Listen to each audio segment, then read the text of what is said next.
You went online to switch your car insurance to Progressive so you could save money. But then you saw a friend request from an old summer camp buddy. And now here you are, clicking through photos of his kickball team from 2011. Looks like they won the championship that year. Then he moved to Tulsa.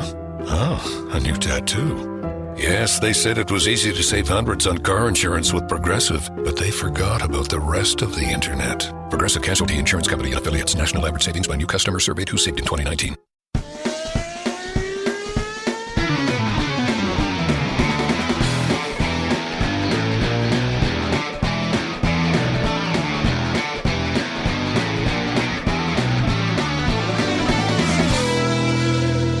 Hey guys, welcome to this week's episode of the Inside Line Formula One podcast. We hope you had a very Merry Christmas. Guys, this is the final episode we have for y'all this year. It is our 50th episode. Yes, Merry Christmas, guys. Happy New Year to you guys as well.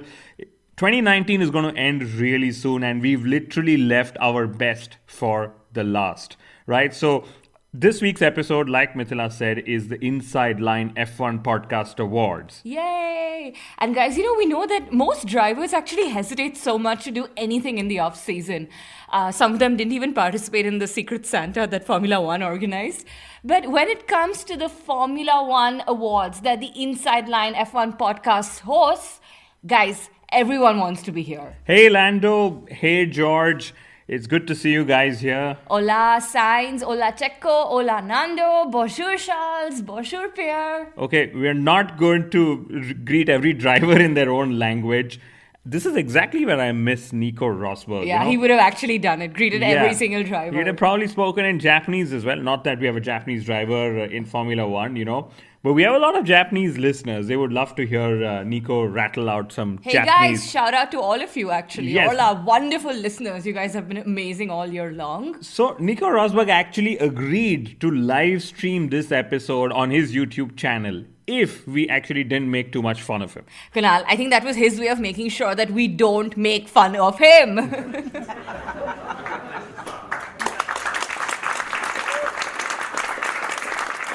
Yeah, during Bernie Ecclestone's days of reign in Formula One, we often got calls to swing certain awards in favor of certain drivers or race hosts. Like I remember Russia once got the best race of the year award, even though it was the most boring race. And guys, remember, the Inside Line F1 Podcast Awards has been around for 6 seasons now, right? So we have our own standing in the world of motorsport, in the world of Formula One. And guys, we also assure you that at this ceremony, we have no paid winners. So everyone has earned their right to be here. We had to disappear from certain families that believe in buying their way into Formula One, right? But anyway, you guys should really, really know this. So we almost didn't host this episode because, McLaren reached out saying that they could actually offer Carlos Sainz Jr. and Lando Norris as hosts for this episode.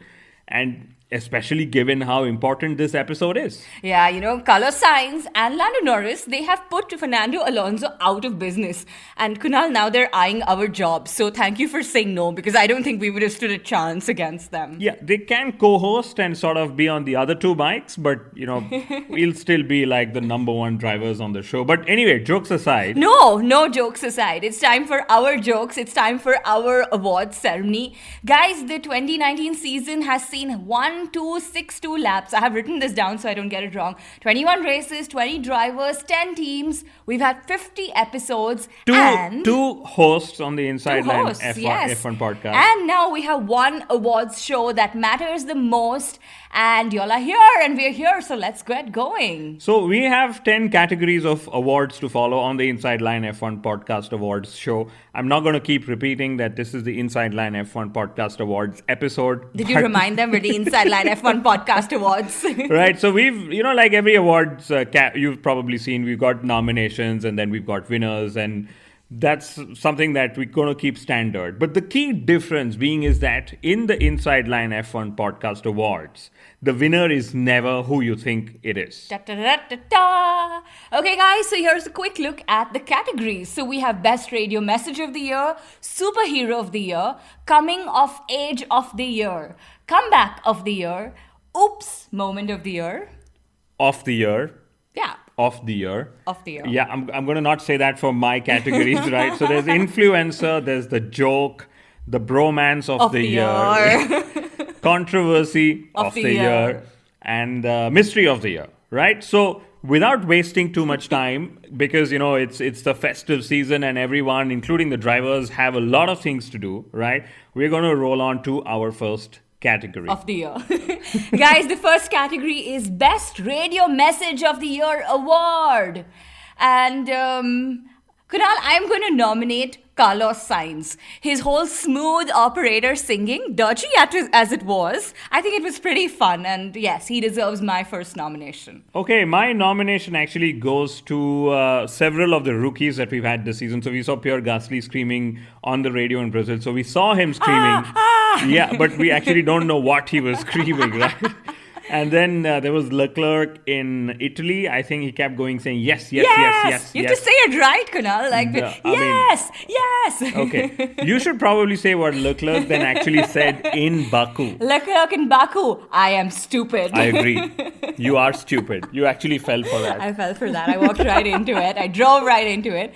And Leclerc's insane ability to refer to himself in third person on the radio. Huh? I love that. And I don't think anyone else has ever pointed that out, but that's what we point out on the Inside Line F1 Podcast Awards. So the next time you hear Leclerc crash or, swear on the radio or talk about himself, you will actually hear him say, come on, no, Charles. And that's so funny and cute in its own way. It is. And my final nomination for Best Radio Message of the Year, Lando Norris, for his refusal to eat sushi. He says, I will eat sushi if you want me to be ill.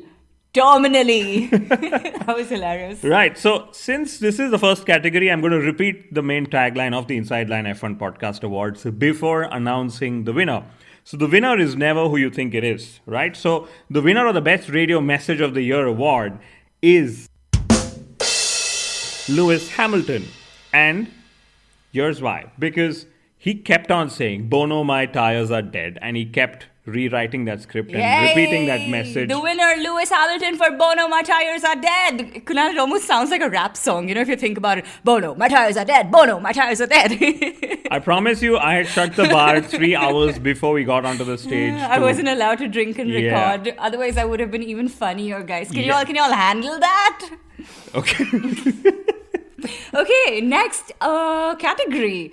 Guys, we have the Superhero of the Year award. And my first nomination, we call him the superhero, the invisible man, Carlos Sainz from McLaren. Guys, this was really funny because for a great part of the season, McLaren was actually not being televised. They were not being broadcast, and they were doing pretty well actually in the upper midfield, as I'll call it. Yeah, they were not fast enough to be in the top 3, but they weren't as slow as the midfield. So they were suddenly in that gap where the TV director almost didn't know when to pick them, right? Yeah, so finally McLaren had to have a talk with the F1 saying, guys, we need some visibility. Our sponsors are complaining.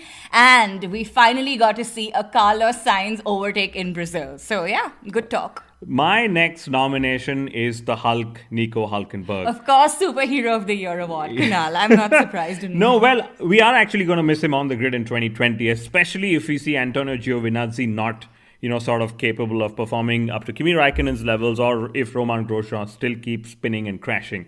And that's when we're going to keep asking, oh my God, but these two teams actually overlooked Nico Hulkenberg, right?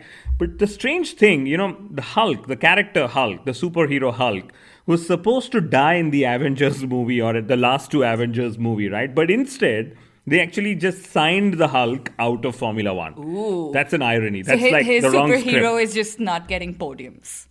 That's a superpower. Sorry. Okay, anyway, my next nomination for Superhero of the Year is Daniel Avocado. Guys, we know how avocados are like the new superfood that everyone's talking about. So yes, Daniel Avocado, he bears their name. So of course, he is the superhero on the grid. Every millennial's favorite, much like the avocado, very trendy. But guys, timing is everything. And I think Daniel Ricciardo is at that inflection point in his career. To me, Ricciardo reversing into Danny Kvyat at Baku in the race was probably his lowest low moment of the year. But let's hope there's a better 2020. At least lower than when he had like the shoe and then he fell sick because he drank some. You remember the Sweat weirdest of things. bacteria. Yeah. I think that was pretty bad. But my next nomination for Superhero of the Year is Inspector Seb. So yes, Sebastian Vettel, he's been hard at work inspecting every car, but only if that every car was in the top 3 teams. And my nomination is, of course, not a person, but a Grand Prix. It's a Singapore Grand Prix because up until this moment, it's the only Grand Prix which has only been won by world champions. Race of the Champions. I like that. And finally, my last nomination for Superhero of the Year, Kimi Raikkonen. Of course. Guys, y'all could have guessed that. He's not done anything, but, well, He just is. Just being he just Iceman is enough for him, Yeah, right? he just is. He's in the paddock and that's enough. And yeah. okay, so the winner of the Superhero of the Year award is Lawrence Stroll. Yay! Right. Now, here's why Lawrence Stroll is actually the winner of this category, because Lance Stroll, his son, has had maximum Q1 eliminations for a midfield driver, apart from Russell and Kubica, right? But his father yet bought him a team in Formula One. And if that's actually not enough to get him to start, scoring podiums and race wins, etc., there is now this whole report that Lawrence is trying to buy Aston Martin to make Racing Point a sort of a works team or whatever he could do to, get Lance to drive a faster car with a bigger brand name or whatever you call it, right? Yeah, so guys, this is basically what's happening. He's not just buying his son a racing seat, he bought him a goddamn F1 team. And that wasn't enough because his son is clearly not fast enough. So he's going to go out and buy him a faster F1 team. Guys, I think he deserves not just Superhero of the Year award, but Super Dad of the Year award. God damn it. I'm going to call my dad. Yeah, like I what know the you're hell? listening, Dad, but yes, okay. Where is my F1 team? Anyway, we have to move on. Our next category is called the Coming of Age of the Year Award. Basically, it's the Rookie of the Year Award with a badass Inside Line F1 podcast twist thrown in. To me, the Rookie of the Year award, even though he wasn't a rookie in the rookie sense of terms, is Charles Leclerc, especially his first pole in Bahrain, where he was the rookie because it was the first time he got pole, right? And I still remember how after he got pole, he went onto the radio talking to his pit wall saying, guys, I don't know what to do. It's the first time I got pole. What is the procedure? Do I go to the grid? Do I go to the pit? So and cute, nah? I thought it was really awesome that, probably Ferrari weren't expecting pole, so they hadn't briefed Charles on what to do if he actually gets pole position. Yeah. My nomination for the Coming of Age award is George Russell. He actually beat Robert Kubica, a very experienced veteran driver, in qualifying 21-0. He's beat him every single time in qualifying. Rookie of the Year, I will bring in Lando Norris. Fantastic performances, but his best was left for the last as well. So in Abu Dhabi, he was getting into the McLaren to do the Pirelli hot laps, the stuff that they do for all the guests that come. And Lando actually got into the wrong side of the car. And that's when I saw the video, I'm like, I'm so glad he races a single-seater Thank car. God, then he doesn't have to worry about getting it wrong. So the winner of the Coming of Age or the Rookie of the Year award is actually Formula One. Yay! Right? Now, here's why I think Formula One deserves it. Because Liberty Media have, they're still called the new owners of the sport, even though it's like almost 3 seasons and more than 60 odd races that they have been owners of the sport, right? But, given all that, they have literally pushed their agenda for 2021. Now, whether it works out or no is secondary. But the fact is that they are trying to get everything that they believe will work signed off by the team. So hats off to you guys. It's finally coming of age for And Liberty keep Media. it up. Very importantly, Keep doing it this. up, guys. Yes. Yes. And on to the next category, and this is an exciting one. Guys, we have the Comeback of the Year award. Right, so of course, the biggest comeback of the year was Honda. They got race wins, they got pole positions, they got podiums, and they got plenty of it. They saw Max Verstappen actually finish ahead of the 2 Ferrari drivers. But the best part about Honda's performance for me was they actually had no race failure on any of their cars in 2019. Great. My nomination for Comeback of the Year is actually Alex Albon. Guys, he was dropped by Red Bull Racing to Toro Rosso, and then he came back to Red Bull Racing, and now he's been confirmed actually as Max Verstappen's teammate for next season, and that is a big one. We don't know how many races he's going to get, For now. But he's going to start the season as a Red Bull Racing driver, right? We don't know what will happen in the mid-season. But the other two drivers who Albon is competing against, Pierre Gasly and Danny Kiewak, both of them actually got demoted from Red Bull Racing, went to Toro Rosso, and actually both of them scored podiums in 2019 as well. So before you guys think, no, Red Bull hasn't sponsored this category of the awards. It's got nothing to do with Red Bull. It's just that they've had some fantastic performances. And finally, the most important, I would say, for me, nomination to the Comeback of the Year award, McLaren. Guys, they've had a very rough, I would say, several past seasons. They've been in the midfield, they've been struggling, and they've had a fantastic return, actually. Now they're clearly best of the rest behind the top three teams. And very crucially, with Sainz in Brazil, they returned to the podium. So that was, I think, a massive mental victory for them to be up there. And physical victory, because they actually went on to the Yeah, podium. they owned the podium. Can you believe it? Both the times that we've actually celebrated a McLaren podium, it's sort of been a fake podium. Because in Brazil, they weren't on the podium. So the whole team went and did a whole, hey, we're on the podium thing. And then several years ago, we had Button and Alonso on the podium also doing that, hey, we're on the podium, even though we aren't finishing to be on the podium, right? But the winner of the Comeback of the Year award is Valtteri Bottas, right? We absolutely loved his radio messages, and primarily for those radio messages because he not just he didn't just perform to make a comeback, but he made a comeback to all the memes that sort of have done the rounds for him. So my favorite personally was James, it's Valtteri, the radio message that we heard in the Japanese Grand Prix. And then, of course, he started the season in Australia by, that fantastic message saying, to whomsoever it may concern, beep you. Beep. Yeah, Valtteri Bottas has been very badass this season. He's been Bottas 2.0, as we've been calling him. And I hope he stays that way in 2020. That would be awesome. Guys, it's time for our next award. It's called the Oops Moment of the Year award. I am going to definitely nominate the FIA for all those oops moments that we had with them. So we had races ending a lap early despite being digitized, the checkered flag. We had red flags showing up on the circuit, but not for the teams like we saw in Italy. And then several races where we had post-race penalties and delays that came along with it, like Brazil, where Carlos Sainz couldn't get onto the podium despite Hamilton himself saying that he should probably be penalized for it. So the FIA is on pole position for this category. I'm going to nominate the 2019 German Grand Prix for Mercedes. I mean, that was a complete shit show, if I may say so. Hamilton classified P9, Bottas retired. I think it was their worst race. Toto Wolff, he had this massive meltdown, and during the race, he hit the table 20 times. Someone actually counted. And Kunal, even worse, this was the race that Netflix was actually recording for the Drive to Survive Season 2. So it all was very bad for Mercedes at their home race. I'm going to look forward to the second season of Drive to Survive 2 as well. Yeah. Guys, our previous episode was actually talking about the second season of Drive to Survive. We've actually discussed storylines and made suggestions for episode names to the producers. It's a hilarious episode. Just tune in, guys. So moving on, Oops Moment of the Year. It has to be the F1 graphics department. So there were two areas where I think they made real goof ups, right? The first one, which is most obvious, which we all know, was the tire television graphic, right?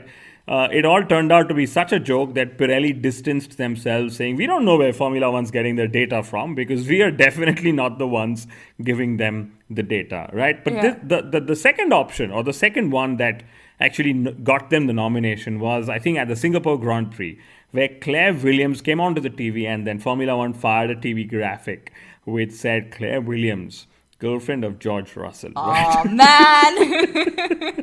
Oh, that was terrible.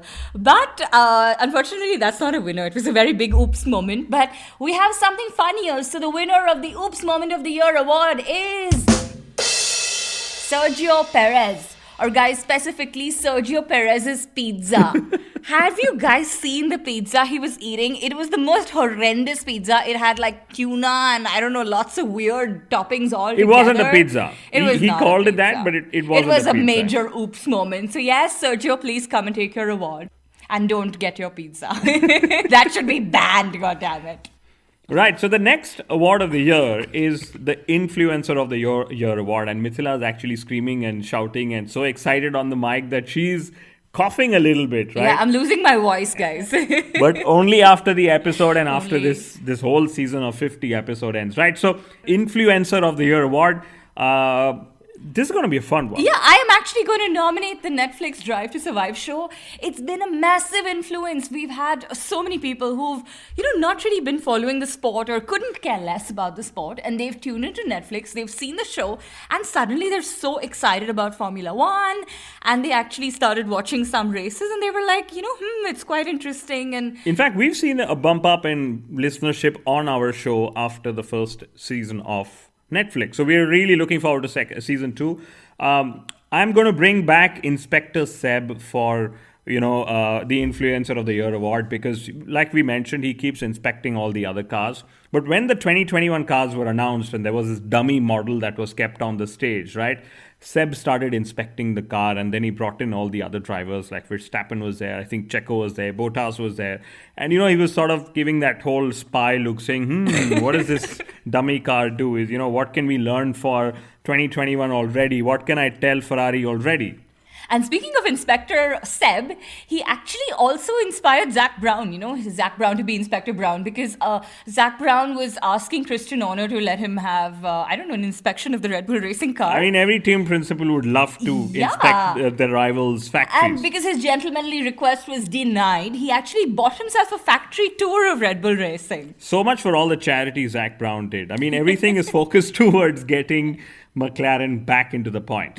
Hilarious. My next nomination for Influencer of the Year award is Lando Norris. That guy, he may be a rookie, but Kunal, he is seriously cool because he's just been going out there and redefining how we see racing car drivers and F1 stars. Lando Norris has been making milk cool again. Yes, guys, that's true. So much for Lewis Hamilton's Go Vegan plea. Norris has been, promoting milk everywhere. But Romain Grosjean, he keeps spinning, he keeps crashing, he keeps making some ridiculous radio messages blaming everyone else. But I'll tell you one thing that we found really cool about this guy and why he should actually influence the generations to come. Because he loves model cars and model trains. And every time there was a downtime, at a Grand Prix weekend, he was actually playing with these model toys and putting up pictures on his social media. And I think that's fantastic. At least he wasn't spending time on a device, a smartphone or a smart tablet. So way to go, Roman. Yeah, Romain Grosjean actually has some pretty interesting hobbies. I was seeing the Christmas Santa video. He actually gifted Kimi Räikkönen a frying pan because I know Grosjean loves cooking, but I don't think Kimi Räikkönen was very amused. But okay. And finally, my nomination for Influencer of the Year is McLaren because, guys, they're the first team to reach 5 million Insta followers. That's massive. Wow.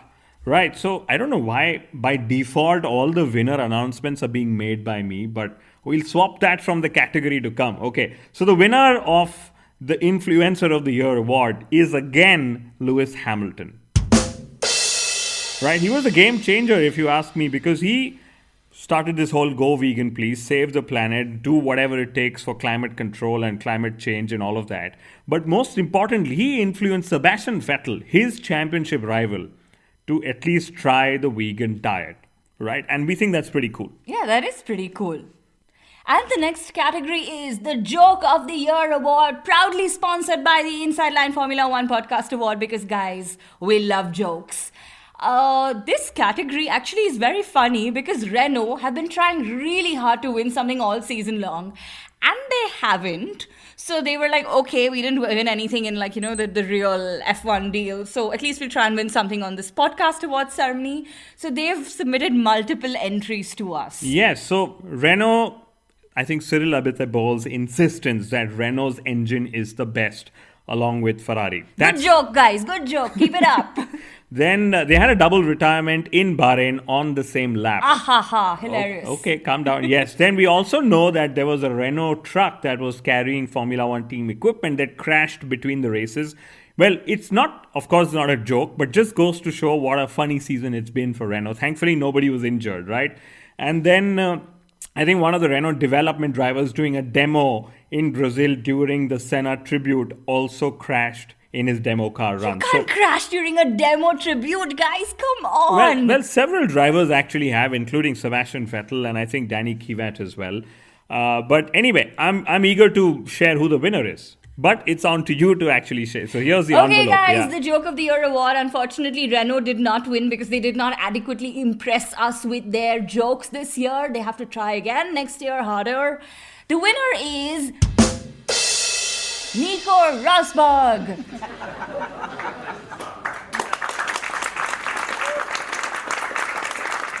We find it hilarious, the kind of silly, ridiculous statements that Nico Rosberg has been making all season long.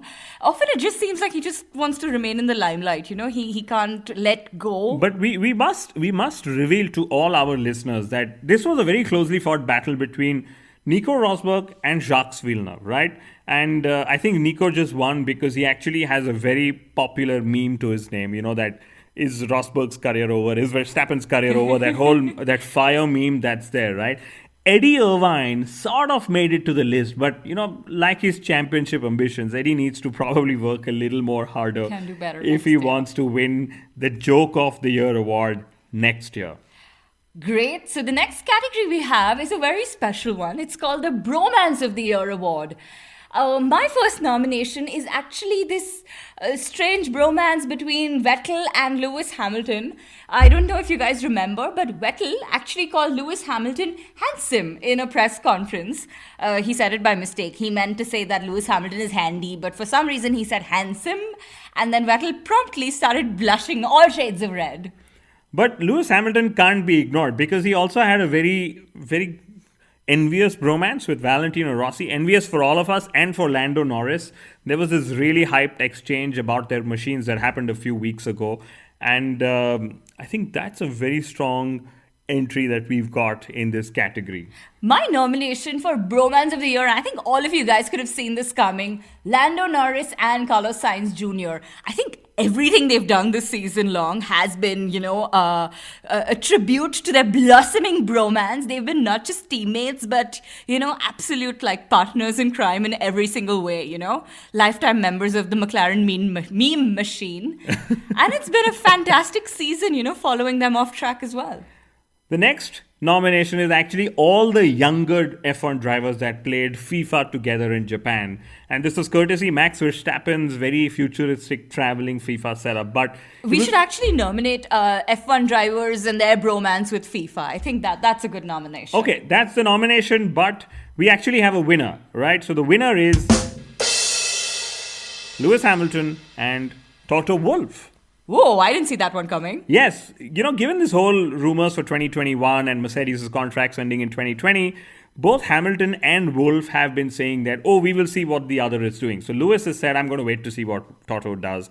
And Toto said, well, I could go to Mars with Lewis if I could. Right? Can I be all like, oh? Yeah, why not? I mean, you know, I think that they have a very successful partnership and we'd love to see what their future together in Formula One is. Right, so the next category is the Controversy of the Year award in Formula One. I'm going to jump right in there and nominate the Ferraris in Brazil. Oh, I think we've been building up to that, you know, controversial moment all season long because I think the pressure between Leclerc and Vettel was very apparent, you know, the shifting power dynamics and all of that. But when those two collided together in Brazil, I think it was a major talking point and very controversial because everyone was wondering whose fault was it? Could it have been avoided? Blah, blah, blah. Well, since we're talking of the Ferraris, I think the big controversy of the year also was Ferrari's power unit and the comments it attracted. So we saw Max Verstappen first say, you know, Ferrari are definitely cheating. And then, you know, in Brazil, when Honda was unbeatable in the straight line, Vettel returned the favor saying, oh, you know, Honda is the quickest, maybe they are cheating, right? So both of them were actually accusing each other of cheating, right? So that to me was actually a good controversy exchanged between the two teams. And we cannot talk about the Controversy of the Year award and ignore Red Bull Racing because I think the mid-season swap between Gasly and Albon, that was bloody controversial. I know a lot of us could see the writing on the wall in the sense that Gasly wasn't quite performing to his complete potential. But the manner in which it happened, I think It's a lot the of typical eyebrows were Helmut raised. Marko manner, right? It was brutal. Yes, so thank you, Helmut, for this controversy. At least we have a nomination. But I'm going to nominate Turn 16, the tarmac at Turn 16 in Germany. It caught out Carlos Sainz, it caught out Nico Hülkenberg, it caught out Charles Leclerc, it caught out Lewis Hamilton, it caught out several drivers. Luckily, the FIA admitted later that tarmac shouldn't be there. Unfortunately, Hockenheim is also not going to be there next year, right? But the winner of the Controversy of the Year award. So this win actually is shared by three very controversial drivers who were involved in very controversial moments in the season, right? So the first winner, or actually all three winners, I'm just going to say it, there is no chronology. So there's Danny Kvyat, Max Verstappen, and Sebastian Vettel. Now, what's the common thread between all three of these drivers? All three drivers were penalized by the FIA. That's fine. But all of these three drivers publicly expressed their discontent against the penalty and took it upon themselves to sort of not accept the decision. So Kvyat in Mexico, he said, no, I scored the point, even though he got a post-race penalty. I think there was one more race where Kvyat actually did that. Max Verstappen in Mexico, when he got pole position and it was taken away because of the yellow flag, he said, no, this was my third pole, it wasn't my second pole. And then Sebastian Vettel, as we all know what he did in Canada, right? So these three drivers, you guys can actually come up and take your awards. Just don't cut the trophy into three parts, right? Great. Next up, we have the Mystery of the Year award. I'm going to nominate Sebastian Vettel for his spins and Ferrari for their, drastic loss of performance or pace from testing to the races. So from the controversy, Ferrari's power unit, its sudden power, its fuel systems also end up as the Mystery of the Year award, obviously, right? Because this is a mystery that nobody's cracked in Formula One yet. I think the next mystery of the year is the case of the missing German Grand Prix from 2020. I mean, it is such a historic, it's such a, it's a special race for all of us, and it's not going to be around anymore. The other mystery is the answer to the question, did Lewis Hamilton actually meet Ferrari, or is this an off-season plug by Liberty Media to keep all our tongues wagging? And finally, the mystery of the year that needs an answer. Did Carlos Sainz actually send it? Or did he not send it? Or did he send it? Or did he not send it? I need an answer. We'll ask him, right? We'll ask him. But the winner of the mystery... Oh, he sent it! Okay.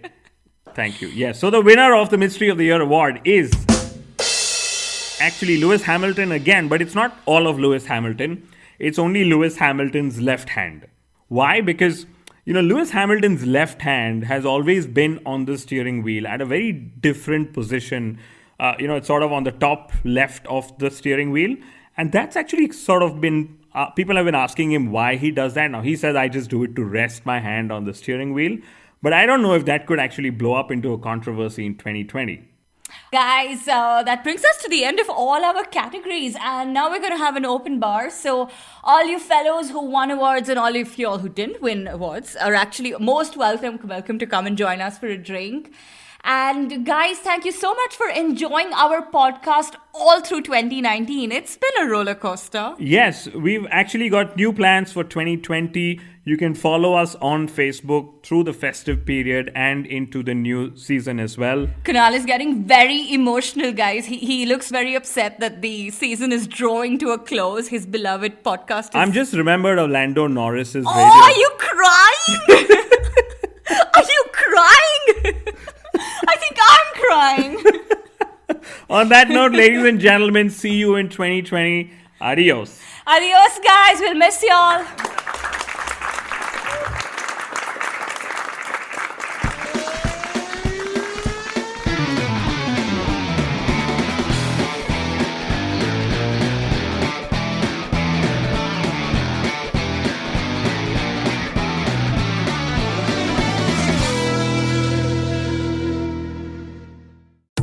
Pros bring something extra to every job. Now at the Home Depot, they also get something extra. Pro Extra, our free loyalty program built for pros just like you. Members earn perks with every dollar spent, like Pro Extra Dollars, a tool rental credit, and more. New members get $20 off their next in-store purchase of $200 or more just for signing up. Learn more at homedepot.com/Pro Extra. New year, more rewards, Pro Extra, only at the Home Depot. How doers get more done.